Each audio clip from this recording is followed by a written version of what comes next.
sa mga pinagdaanan ko na laban kasi ilang beses na ako nag-twist ng buhay, namatay na ako. So, noong 2010, nakakulong tayo,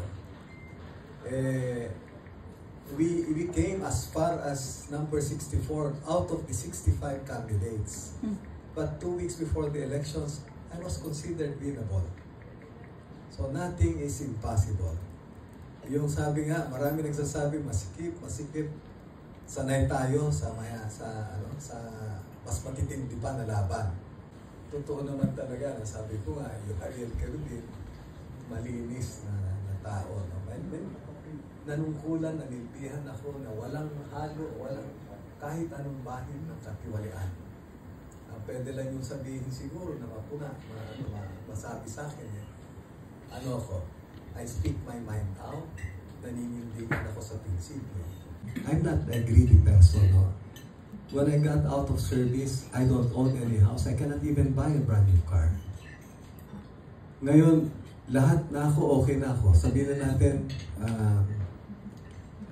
self-accomplished ba or hopefully this year all of my children will be professional. So I feel ba na it's high time for me, no, to again go back to being a public servant kasi I still feel ba I have so much energy left, no, so I want the rest of my productive years offered for love of country. Ang pagmamahal sa bansa kasi hindi kayang tumbasan ng pera.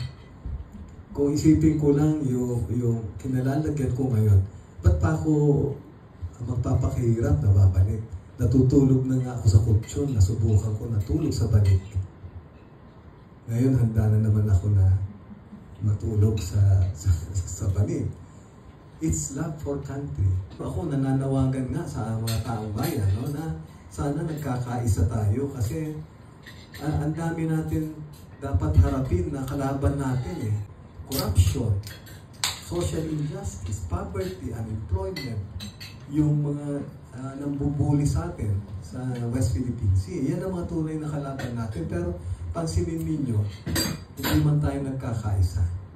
So why can't we all sit down, meet, talk, settle all our differences, no? To end all these armed struggles for us to move on kasi wala na nang mangyayari sa bansa natin. Ako, papala rin ang unang-unahin ko na i-file siguro magamit ba yung mga idle na lands sa military reservation.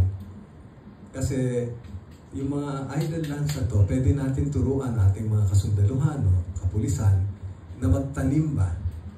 Na magtanim ng mga high value crops or kahit na yung sabihin na natin, no, poultry, piggery. Kasi maniwala kayo, lahat ng 80% ng process ng Pure Foods kunwari ng San Miguel, no, comes from Brazil. It's imported na meat. So, ganun din, nakita mo, yung presyo kanina, pati ng mga petchay, yung luya lang nga, mahal-mahal, luya, 200 pesos a kilo. Yung kamatis, ganun din, 200. Saan ka makita? 200 pesos kamatis yan, di ba?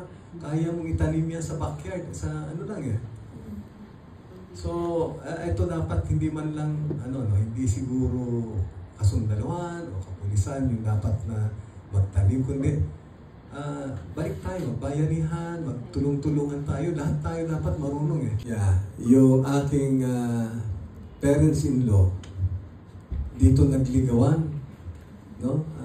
Yung father-in-law ko dito nakapagtapos ng law degree niya, at yung mother ko naman who's from Northern Samar, dito sila nagkita.